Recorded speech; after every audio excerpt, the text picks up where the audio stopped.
கோட்டாபய ராஜபக்சன்னு சொல்லப்படுற ஒரு phone recording வந்து இன்றைக்கி இன்டர்நெட்டில் வெளியிடப்பட்டிருக்கு. வேணும்னு சொல்லியே கசிய விடப்பட்டிருக்கு. சோஷியல் மீடியாவில் ஃபேஸ்புக், டிக்டாக் இந்த மாதிரியான சோஷியல் மீடியாவில் சிங்கள சோஷியல் மீடியா பக்கங்களில் வந்து இது வைரலாக இன்றைக்கி எல்லா இடங்கள்லையும் பரவிக்கொண்டிருக்கு. இதெல்லாம் கோட்டாபய ராஜபக்சோட பென்ஷன் சம்மந்தமாக ஃபோன் பண்ணி கதைக்கிற நபர் வந்து சில கேள்விகளை கேட்குறார். கோட்டாபய ராஜபக்ச அதுக்கு பதில் சொல்லியிருக்கிறாரு. ගෝටාබි මහත්තයා ඔයාගේ පෙන්ෂන් එක කොයි කාලේ ඉඳලාද හම්බෙන්නේ කියලා රටට කියන්න. අනේ මගේ පෙන්ෂන් එක කොයි කාලේ ඉඳලාද? 90 ඉඳලා. 90 කිය ඔබතුමා අයින් වෙලා යනවනේ මෙඩිකල් නිවාඩු දාලා. මොන පිස්සුද මම මෙඩිකල් කිය එකක් නෑ. මම අවුරුදු 20ක් වැඩ කරලා රිටයර් වෙලා. යුද්ධ හමුදාවේ මෙඩිකල් වැරදි තොරතුරුනේ. ඉතින් ඔය කියන්නේ කවුද මෙඩිකල් ගන්නේ? මම මෙඩිකල් ගන්නේ නෑ. ඕනම් බලන්න ගිහිල්ලා මේ ආමි හෙඩ්ක්වාටර්ස් වලින් අහන්න. 91 ගිහිල්ලානේ. එතකොට විශ්‍රාමික ජනාධිපතික වැටුප ගන්න නැද්ද ඔබතුමා? විශ්‍රාමික ජනාධිපති උඹේ ගන්නට මත් වෙනවා. ඒක නෙමෙයි මගේ වැඩි ලොකු වැඩි වැටුප තියෙන හමුදාවේ. ලෙෆ්ටිනන්ට් කර්නල් රෑන්ක් එක යටතේ විශ්‍රාම වැටුප. ඔව්. එතකොට මේ ජනාධිපති වශයෙන් පෙන්ෂන් එකක් ගන්න ආදර කරන්නේ මේ මම මේ නිකන් මගේ වැඩක් බලාගෙන ඉන්නවා. ඔව් ඒක හරි රටේ මිනිස්සුන්ගේ බදු මුදලින්නේ ඔබතුමාගේ පෙන්ෂන් එක. ඒක ජනාධිපතිවරයාගේ පෙන්ෂන් එක ගන්න ඔබතුමා සුදුසුයිද? රටට මොකද්ද කරපු சேவை? அவர் வந்து கேள்வி கேட்குறாரு. உங்களுக்கு 2 விதமான பென்ஷன் கிடைக்குது. இராணுவத்திலிருந்து ஓய்வு பெற்றிருக்கிறீங்க. இராணுவத்திலிருந்து ஓய்வு பெறதுக்கு முதல்ல மெடிக்கல் காரணத்துக்காக மருத்துவ காரணங்களை குறிப்பிட்டு விலகுனதா ஒரு கதை இருக்கு என்ற மாதிரி சொல்ற நேரத்தில் கோட்டாபய ராஜபக்ச சொல்றாரு, அந்த மாதிரியெல்லாம் நான் விலகவே இல்லை. 20 வருஷம் வேலை செய்திருக்கிறேன். 1970 1990 ஆண்டு காலகட்டம் வரைக்கும் இராணுவத்தில் இருந்திருக்கிறேன். அதுக்கு பிறகு விலகி ஓய்வு பெற்றதுக்கு பிறகு அதுக்கான ஓய்வூதியம் எனக்கு கிடைக்குதுன்னு சொல்லி கோட்டாபய ராஜபக்ச பதில் சொல்றாரு. அதுக்கு பிறகு ஜனாதிபதி என்ற அடிப்படையில், முன்னாள் ஜனாதிபதி என்ற அடிப்படையில் வந்து ஓய்வூதியம் கிடைக்குது தானேன்னு சொல்லி கேள்வி கேட்கிறாரு. அதுவும் எனக்கு கிடைக்குது. ஆனால் முன்னாள் ஜனாதிபதிக்கான ஓய்வூதியத்தை விட எனக்கு அதிகமான தொகை கிடைக்கிறது வந்து இராணுவத்திலிருந்து விலகினதுக்கு கொடுக்கப்படுற பென்ஷன், அதுதான் கூட. ரெண்டும் கிடைக்குது என்றதை கோட்டாபய ராஜபக்ச வந்து அதில் ஏற்றுக்கொள்றாரு. இவர கேள்வி எப்படியானதுன்னு சொன்னால், உங்களுக்கு என்ன தகுதி இருக்குது, எந்த அடிப்படையில் உங்களுக்கு பென்ஷன் கிடைக்கலாம் என்றது உண்டு. ரெண்டாவது, 2 விதமான பென்ஷன் ஒரே சந்தர்ப்பத்தில் உங்களுக்கு எப்படி கிடைக்குதுன்னு சொல்லி கேள்வி எழுப்புற மாதிரி இருக்கு.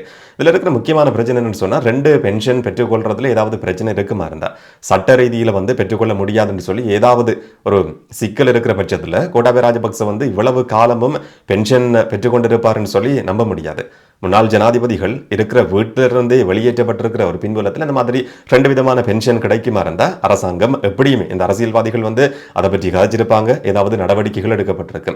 அப்படி எந்த விதமான நடவடிக்கையும் எடுக்கப்பட்ட மாதிரி இல்லை. இப்போ சட்ட ரீதியில் எந்த விதமான பிரச்சனையும் கிடையாது. இராணுவத்துக்கான பென்ஷன் கிடைக்குது, முன்னாள் ஜனாதிபதி என்ற அடிப்படையிலையும் பென்ஷன் கிடைக்குது. அடுத்து வந்து இப்போ முன்னாள் ஜனாதிபதி கோட்டாபய ராஜபக்ச விரட்டி அடிக்கப்பட்ட ஜனாதிபதி, அதில் எந்த விதமான மாற்று கருத்தும் கிடையாது. பதவிக்காலத்தை முழுமையாக பூர்த்தி செய்யாத ஒரு நபர். ஆனால் அதுலேயும் எந்த விதமான சர்ச்சையும் இல்லை. ஜனாதிபதியாக பதவி வகிச்சா அவர் வந்து சைன் பண்ணதுலேருந்து அவருடைய பதவிக்காலம் ஆரம்பமாகுது.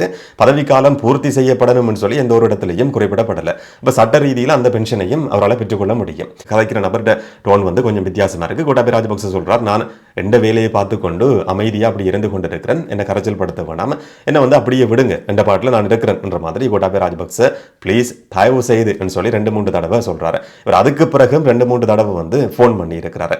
இவருக்கு ஏதாவது பிரச்சனை இருக்குமா இருந்தால், கோட்டாபய ராஜபக்சவினுடைய பென்ஷன் சம்பந்தமா ஏதாவது பிரச்சனை இருந்தா நீதிமன்றத்துக்கு போகலாம், இல்லாட்டி அரசாங்கத்திட்ட கேள்வி கேட்க முடியும். இப்போ கோட்டாபய ராஜபக்சவுக்கு ஃபோன் பண்ணி அதை ரெக்கார்ட் பண்ணி இந்த மாதிரி வெளியிட்டு நான் தான் வெளியிட்டிருக்கிறேன்னு சொல்லி அவரை பற்றி நிறைய இடங்களில் பேசப்படுறதுன்றது இந்த சோஷியல் மீடியா எப்படி மாறி இருக்குன்றதுக்கான ஒரு உதாரணம் தான் இந்த சம்பவமும். இப்போ நான் இதை பற்றி கதைக்கிற நேரத்தில் சில நேரம் நீங்கள் யோசிப்பீங்க, கோட்டாபய ராஜபக்சவுக்கு சார்பாக கதைக்கிற மாதிரி இருக்குன்னு சொல்லி.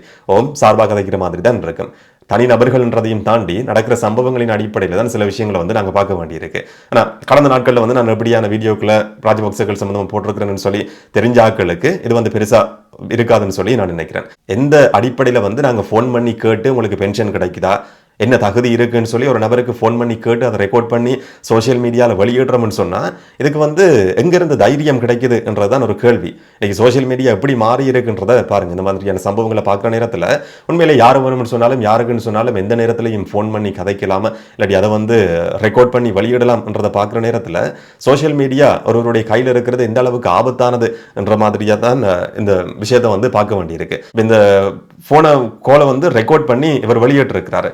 இதுக்கு எதிராக கூட சில நேரங்களில் வழக்குகள் பதிவு செய்யப்படலாம். அவர் மேல கோட்டாபய ராஜபக்சன்றவர் விமர்சனங்களை குற்றச்சாட்டுகளை எதிர்நோக்கி இருக்கிற நபர்ன்றதுக்காக உங்களுக்கு என்ன தகுதி இருக்கு, எந்த அடிப்படையில் நீங்க பென்ஷன் பெற்றுக்கொள்ளலாம்னு சொல்லி நீதிமன்றத்துக்கு போய் தான் கேள்வி கேட்கலாமே தவிர ஃபோன் பண்ணி ஒரு நபர் சொல்றார் என்ன வந்து தயவு செய்து தொந்தரவு செய்யாதீங்க, நான் எந்த பாட்டில் இருந்து கொண்டிருக்கிறேன் ப்ளீஸ்ன்னு சொன்னதுக்கு பிறகும் திரும்ப திரும்ப ஃபோன் பண்றதும் அதை ரெக்கார்ட் பண்ணி சோசியல் மீடியாவில் வெளியிடுறதும்ன்றது வந்து இந்த சோசியல் மீடியால அட்டென்ஷனை பெற்றுக்கொள்றதுக்கான ஒரு முயற்சி தானே தவிர உண்மையில பொதுமக்களோட பணம் வீண் விரயமாகுது என்றது அதனுடைய நோக்கமா கடைசி வரைக்கும் இருக்க போறது கிடையாது. அன்றைக்கு வந்து எல்லா இடங்கள்லையும் வைரலாகி இருக்கிற ஒரு ஆடியோ என்ற அடிப்படையில் அதை பற்றி கதைக்கணும்னு சொல்லி நான் நினைச்சேன். சோஷியல் மீடியாவை பயன்படுத்துகிற நேரம் நீங்கள் வந்து அதை எப்படி பயன்படுத்துறீங்கன்றது முக்கியமானது. என்ன சொல்ல வாரன்னு சொல்லி உங்களுக்கு விளங்கும்னு சொல்லி நான் நினைக்கிறேன். இன்னைக்கு வந்து பேசப்படுற இன்னும் ஒரு விஷயம் என்னன்னு சொன்னால், சமிந்த விஜயசரி நேற்று வந்து 18 மாதங்கள் சிறை தண்டனை கொடுக்கப்பட்டிருந்தது. 1.5 வருஷ சிறை தண்டனையை பதுள மேல் நீதிமன்றம் அறிவிச்சிருந்தது, தீர்ப்பு கொடுத்திருந்தது. 2019 நடந்த ஒரு சம்பவம். எம்பி வந்து வாகனத்தில் போய் கொண்டிருக்கிறார். போலீஸ் ஜீப் அவரை ஓவர்டேக் பண்ணுறதுக்கு முயற்சி எடுக்குது. அந்த வாகனத்தை நிப்பாட்டி போலீஸ் மேலே தாக்குதல் நடத்தி கொலை மிரட்டல் விடுத்தார் என்று சொல்லி விசாரணைகள் நடந்து 18 மாத சிறை தண்டனை வந்து நீதிமன்றத்தால் நேற்று தீர்ப்பு அறிவிக்கப்பட்டிருந்தது. நேற்று வீடியோவில் நான் சொல்லியிருந்தேன் அவர் வெளியில் வர்றதுக்கும் ஒரு சாத்தியம் இருக்குன்னு சொல்லி மேன்முறையீடு பதிவு செய்யலாம், பிண கோரிக்கை சமர்ப்பிக்கப்படலாம்னு சொல்லி இன்னைக்கு வந்து அது நடந்திருக்கு. பதுள மேல் நீதிமன்றத்தில் பிண கோரிக்கை சமர்ப்பிக்கப்பட்டிருக்கு, மேன்முறையீடு பதிவு செய்திருக்கிறோம், அதை மேன்முறையீட்டு நீதிமன்றத்துக்கு அனுப்புங்கன்னு சொல்லி பதுள மேல் நீதிமன்றத்தில் இவர் வந்து மேன்முறையீட்டு மனுவை பதிவு செய்திருக்கிறார். பிண கோரிக்கையும் சமர்ப்பிக்கப்பட்டிருக்கு. மேன்முறையீட்டு நீதிமன்றத்தில் இந்த வழக்கு விசாரித்து முடிவடையும் வரைக்கும் தனக்கு பிண வேணும்னு சொல்லி தான் இவர் வந்து ஒரு கோரிக்கையை சமர்ப்பிச்சிருக்கிறார். இதுக்கு பிறகு வழக்கு விசாரணைகள் நடக்கும். அவருக்கு கேட்கப்பட்டிருக்கிற மாதிரி பிணை கிடைக்குமா இல்லையான்றதை நாங்கள் பொறுத்திருந்து பார்க்கலாம். கஞ்சிப்பான இம்ரானுடைய மிக நெருக்கமான நண்பர் இல்லாட்டி கிட்டத்தட்ட வலது கை என்ற மாதிரி ஊடகங்கள் அடையாளப்படுத்தப்பட்ட தொட்டவிலகே தனுஷ்க கௌசல்ய ஷத்மலானே சாய்மா என்று சொல்லப்படுற ஒரு நபர் வந்து மலேசியாவில் கைது செய்யப்பட்டிருக்கிறார் என்ற செய்தி நேற்றிரவு வெளிவந்திருந்தது. அந்த சந்தர்ப்பத்தில் இன்னும் 4 பேரும் அதோட சேர்த்து கைது செய்யப்பட்டிருக்கிறாங்களாம். சமூக ஊடகங்களில் பேசப்படுற விஷயங்களை பொறுத்த வரைக்கும் இந்த பாதாள குழுக்கள் சம்பந்தமாக பேசப்படுற செய்திகள் தகவல்களை பொறுத்த வரைக்கும் அந்த குழுக்களுக்குன்னு சொல்லியே சில ஃபேஸ்புக் பக்கங்கள் இருக்கு. அதில் சொல்லப்பட்டிருக்கிற உறுதிப்படுத்தப்படாத சில விஷயங்கள் என்னன்னு சொன்னால், அந்த சந்தர்ப்பத்தில் சில நேரத்தில் கஞ்சிப்பான இம்ரானும் இருந்திருக்க முடியும் என்ற அடிப்படையில் இலங்கையினுடைய புலனாய்வு பிரிவு அது சம்பந்தமாக தேடுறதுக்கு ஆரம்பிச்சிருக்கு என்ற மாதிரியும் உறுதிப்படுத்தப்படாத ஒரு விஷயம் வந்து பேசப்படுது. மலேசியாவில் கைது செய்யப்பட்டிருக்கிற இந்த நபர் வந்து இலங்கையில் போதைப்பொருள் கடத்தல மிக முக்கியமான ஒரு புள்ளி என்ற மாதிரி சொல்லப்படுது. தேடப்படுற ஒரு சந்தேக நபர் இருந்த போதைப் பொருள் கடத்தல் குற்றச்சாட்டுகள், கொலை சம்பவங்கள், இலங்கையில் நடந்திருக்கிற துப்பாக்கிச் சூடுகள் சம்பந்தமா விசாரணைகளை எதிர்நோக்கி விசாரணைகளுக்கு தேவைப்பட்ட ஒரு நபர் சொல்லப்பட்டவர் தான் ரத்மலானே சாய்மா சொல்லி அடையாளப்படுத்தப்பட்டிருக்கிறவர். அவர் இப்ப கைது செய்யப்பட்டிருக்கிறார். இதுக்கு பிறகு அவரோட சம்பந்தப்பட்டிருக்கிற இன்னும் பலர் சம்பந்தமான தகவல்கள் வெளிவரும் சொல்லி நாங்கள் எதிர்பார்க்க முடியும். இலங்கைக்கு கூட்டி வரப்பட்டதுக்கு பிறகு அதை பற்றின விசாரணைகள் ஆரம்பமாகும். எப்படியான தகவல்கள் தெரிய வரும் என்றதை நாங்கள் பொறுத்திருந்து பார்க்கலாம். இந்த நேரம் இன்றைக்கு இலங்கை சட்டத்தரணிகள் சங்கத்தினுடைய மிக முக்கியமான ஒரு கூட்டம் கொழும்புல நடத்தப்பட்டிருக்கு. சட்டத்தரணிகள் சங்கத்தினுடைய கிட்டத்தட்ட 3000 பேர் வரைக்கும் இந்த கூட்டத்தில் கலந்து கொண்டாங்க என்ற மாதிரி சட்டத்தரணிகள் சங்கம் குறிப்பிட்டிருக்குது. உண்மையா பொய்யான்றது ஒரு பக்கம் இருக்கட்டும். இந்த கூட்டத்தில் கலந்து கொண்ட எல்லாருமே சொல்லியிருக்கிறாங்களாம் அரசாங்கத்தினுடைய தீர்மானத்தோட உடன்பட முடியாது. நீதிபதிகளினுடைய ஓய்வு பெற வயதில்லை அதிகரிக்கிறதுக்கு அரசாங்கம் தீர்மானிச்சிருக்கு. இந்த தீர்மானத்துக்கு வந்து சட்டத்தரணிகள் சங்கத்தினுடைய எல்லா உறுப்பினர்களும் எதிர்ப்பு தெரிவிச்சிருக்கிறாங்க சொல்லி இன்னைக்கு சட்டத்தரணிகள் சங்கத்தினுடைய தலைவர் ராஜீவ் அமரசூரிய வந்து அறிவிச்சிருக்கிறாரு. சொன்னா நேற்றைய அரசாங்கத்தினுடைய பிரஸ் கான்ஃபரன்ஸில் சொல்லப்படுது. அமைச்சரவை தீர்மானங்கள் அறிவிக்கிற ஊடக சந்திப்பில் வந்து அரசாங்கத்தினுடைய பேச்சாளர் அமைச்சர் நலிந்த ஜாதிஸை இதை உறுதிப்படுத்தி இருந்தார்.